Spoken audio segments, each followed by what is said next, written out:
Welcome to I Have a History Question. This is the program where you get those nagging queries about local history finally answered. Now here's Paul, your questioner, with historian Sonia Nizami. Welcome to the program. Hi, Sonia. Hi, Paul. How are you? I'm kind of tired. How are you? Tired. Yes. It takes a lot of work to be a historian, doesn't it? Yes, it does. It certainly does. There's a lot of research time and everything put into, making sure you're accurate on your sources and whatnot. I would just go to like Wikipedia and look at it. You do? Is that how you research? You look at Wikipedia? Yes, that is what all historians are trained to do. Go to Wikipedia, where every Joe Schmo can edit an article. Wait a minute. You're doing the whole show. You're doing the whole show wrong. Okay. When I say the absurd thing, you're not supposed to agree with it. Well, it was called sarcasm. That's good. That's good for improv. Yes, I am for improv, but you're supposed to be the historian here. No, and you got to put me in my place. I go to a lot of different sources. Specifically for this question, I had some books, and I'm looking forward to Paul reading the question. I can't wait. But I started with some anthropology reading, and then get on to like more specified bits. Well, this is exciting. I don't know if you can see your camera there. Do you see Gilly sitting there? Oh, yeah. It's perfect, because here's the question today, folks. Why do humans live with dogs and cats? Why were they domesticated instead of other animals? This question came up because when I walk in the neighborhood, I see foxes, I see raccoons, I saw a story the other day that someone had a bear live with them. And well, I have a bear living with me, but that's my cat Bear. Oh, okay. Is that your cat's name? Yeah. Okay. There's all kinds of animals, but most people have dogs or cats. I know there's people who have iguanas and ducks and stuff, but basically dogs and cats are our companions. And I just wondered, what was the history of that, So that's why I wanted to find out from a historian. Well, I think actually this is something that it is multi-specialty.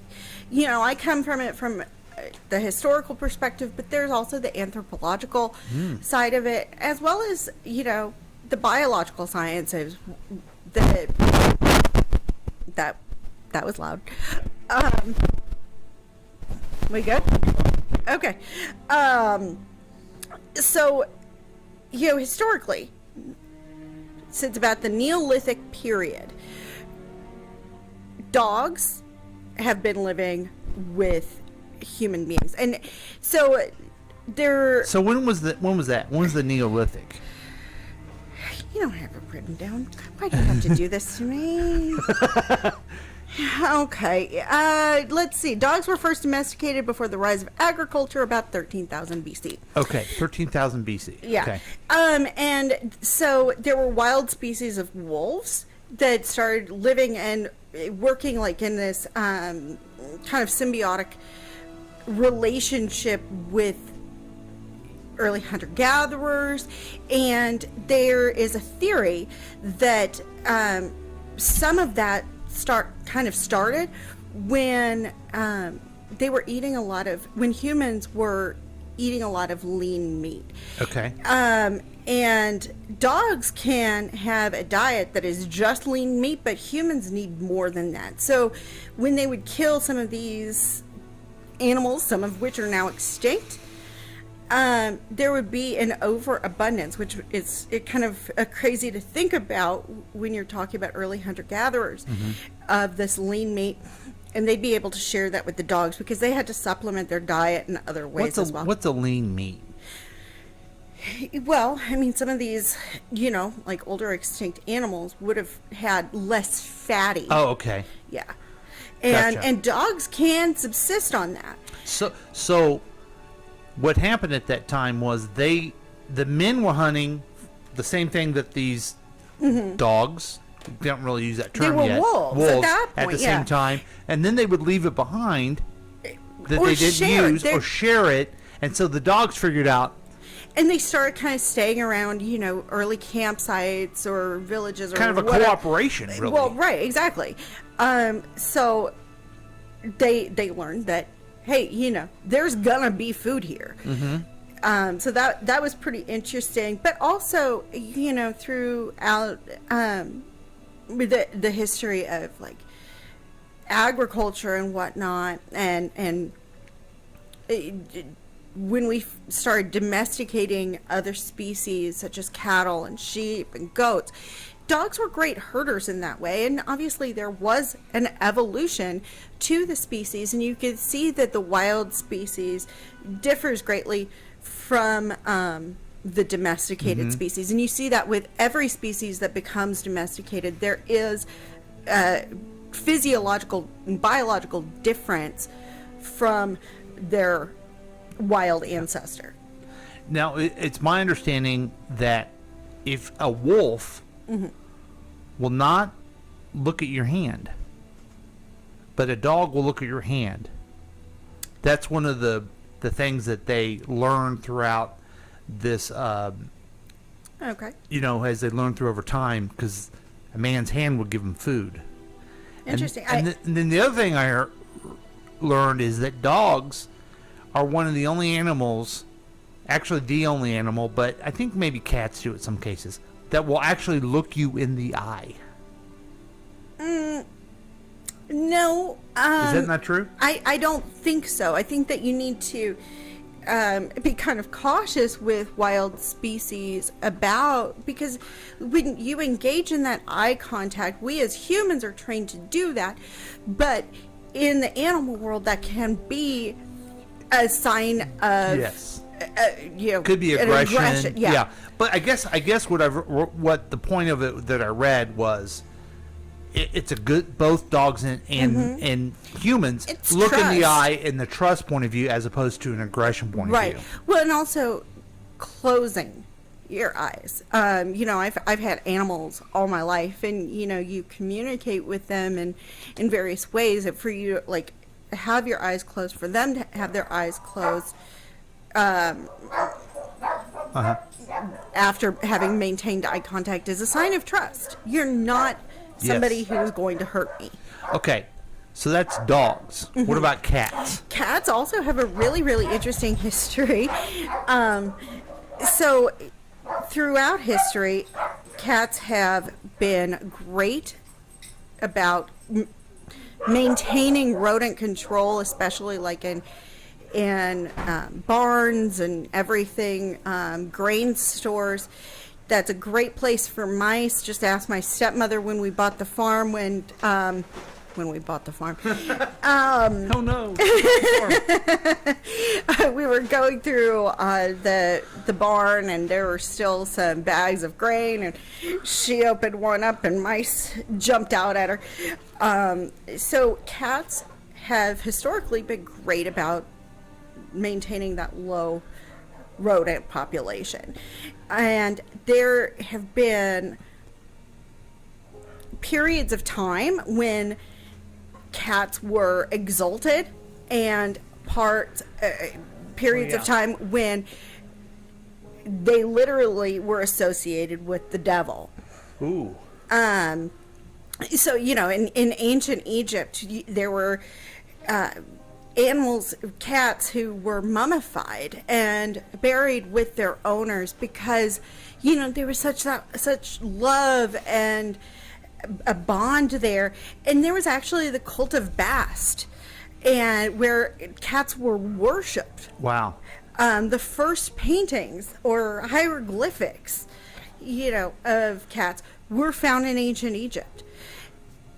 But then throughout time, especially during various witch crazes and witch trials, the way cats will come and sleep on your bed and everything like that was somebody who is cavorting with demons. Oh. And so, it's really interesting, that just wild fluctuation. But they've always been there. They've always been around.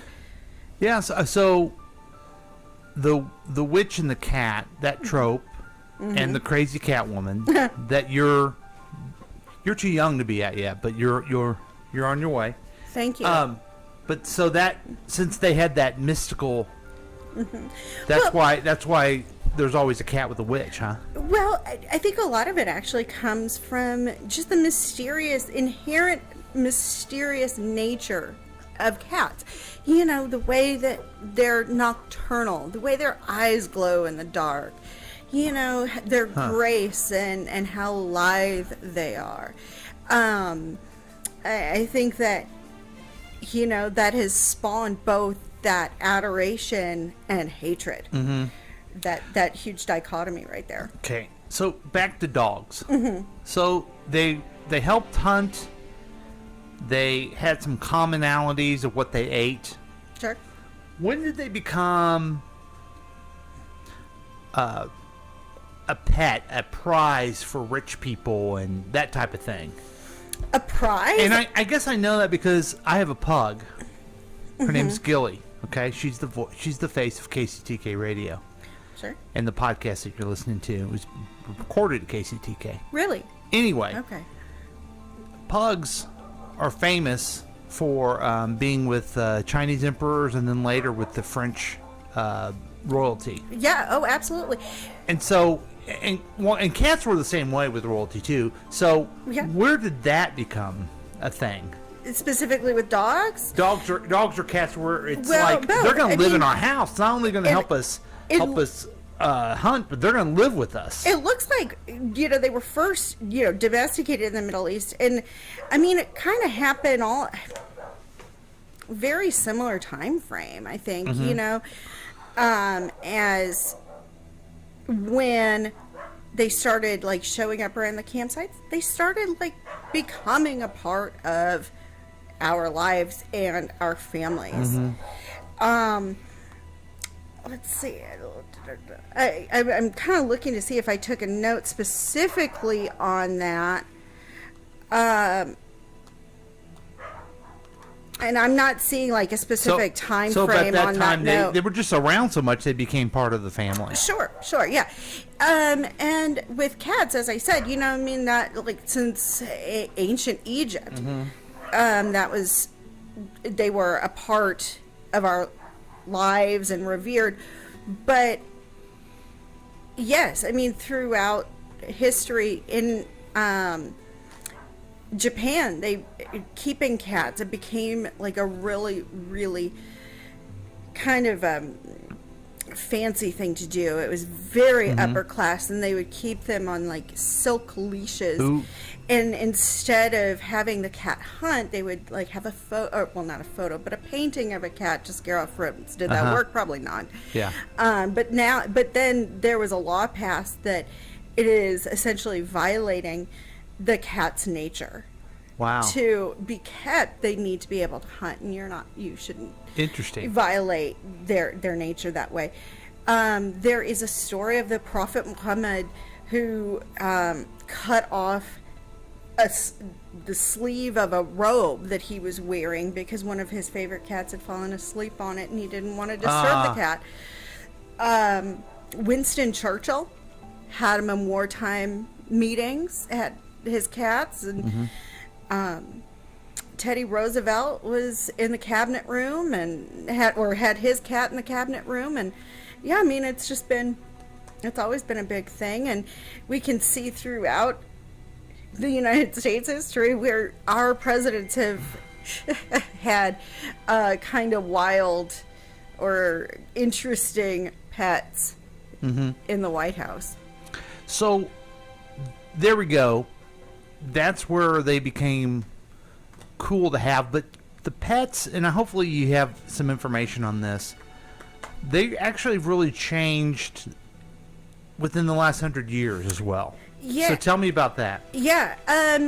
So, sorry, I wrote this down because I really thought it was interesting. Okay. So it was actually in 19th century in Europe that cat breeding became a thing. And I believe it was the late 1800s when they started like pet shows and things like that, where you had all the fancy breeds. And even, I just remember people they had dog houses when I was a kid. I didn't look at the history of dog nobody houses. nobody has dog houses that anymore. would They be all live. interesting. I mean, my dog lives in my bed. Yeah, I don't And have dogs, but yeah. They've taken over my house. And also in the past, you would just either buy a breed dog or just a dog, a mutt that someone on the block had. But now there's a rigorous way to adopt dogs, and make sure that they're treated a little bit more humanely. Well, and absolutely, that should happen. I mean, you never know what's going to happen to an animal when they go home with somebody. Doing like home visits, that's a good thing. Making sure that a home that they're going to is clean and that the owners are able to take care of them appropriately. But as far as breeding, this is just my personal thing with dogs and cats. There are so many animals out there who need loving homes. Instead of going to a breeder and buying a fancy pet that, costs thousands of dollars, go to your local shelter and give somebody a wonderful home. I mean, God, I've got this, well, I don't personally. There is a cat in my neighborhood on 3 separate occasions has had kittens in my shed. Oh, boy. Kind of getting a little tired of that. Yeah. And then those poor little kittens. I've luckily been able to find homes. Oh, good. Every time. One of them I kept, but another one I found day before yesterday. And now, do you know, because I'll be glad to tell the stories of Missouri's connection with dogs.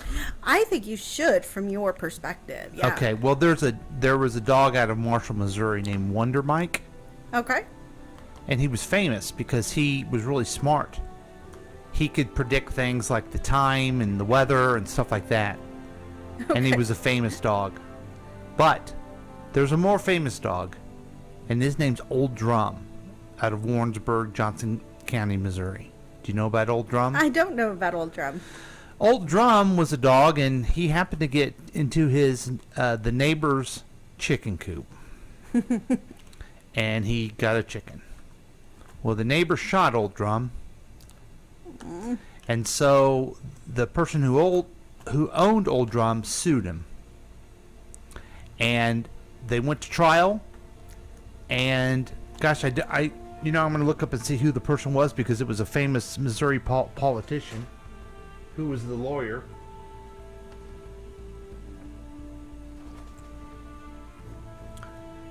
If we're going to get technical here. If I can find the story of Old Drum. But have you heard during the trial, he said you can't just shoot a dog. And they said, well, why not? And the very good attorney said, because dogs are man's best friend. And that's where that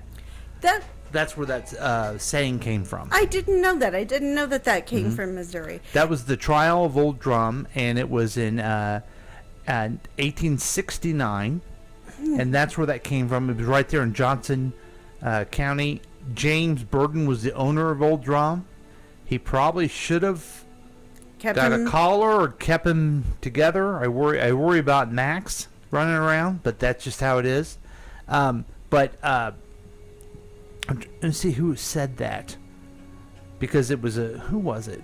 It was a speech by George Graham Vest, and George Graham Vest went on later. I think he was a United States senator or a let's see what he was. He was a great orator, U.S. senator from Missouri. He became a U.S. senator from Missouri. Oh, of course. Oh, this ruins it all, doesn't it? He was a Confederate congressman as well. No. You jerk. Anyway, it's a long tradition of Confederate sympathizers who are U.S. attorneys that still go on to this day. Yeah, well, right. Yeah. There's that, too. So that's the story of Old Drum, and they have a statue of Old Drum in Warrensburg, Missouri. Huh. Next time I'm going through Warrensburg, I might just have to stop and see Old Drum. Yes, and the other thing, the other Missouri connection is that Missouri at one point was some of the worst puppy mills in the state. Yes. And it was a very contentious legislation to try to curb them in. A lot of people said dogs were different and they needed to curb them in. But a lot of agricultural people in this state and other places want to treat dogs like they're a cow or anything else. And I'm not saying that you should be able to mistreat those animals. I'm just saying dogs are different. I'm just gonna say this. I work briefly, as you know, for the Department of Agriculture, and you met with those nut jobs then too. What? It was heartbreaking seeing some of the pictures of those puppy mills. I mean, the horrible treatment of those poor little babies. You know, it makes me sad. You know, it's like, well, inbreeding, vaccinations, starvation. I mean, just absolute disgusting. Quarters. No, it was awful. I mean, and I will say this: I never went in person, but I saw way too many pictures, and that was enough. So there's dogs for you. Everyone loves dogs. They love cats. We've domesticated them. They're our best friends. My dogs basically run the house. My cats run mine. You know, I had breakfast with my uncle this morning. He shared that his dog died. Aww. And it's just heartbreaking when your best friend, you lose your best friend.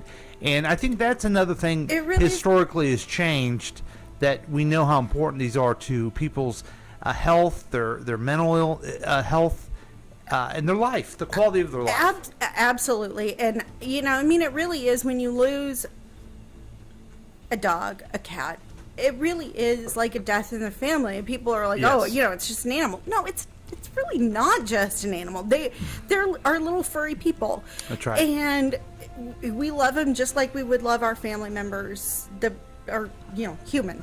That's right. Yeah, and I could tell with Grandma, since we got Bear, you know, her quality of life has greatly improved. She's happier. So. All right, so everyone go get yourself a dog, adopt a dog or a cat, and be happy. You don't have dogs. I don't have cats. I used to have dogs. Next time, can we talk about the big divide between cat people and dog people? Yeah. Can we still be friends? I don't know. Okay. Fair enough. I understand. Yeah. I mean, this might be it. All right. Thanks again for listening to I Have a History Question with historian Sonia Nizami. You can submit your questions by emailing kctkradio@gmail.com or call or text at 913-735-0060.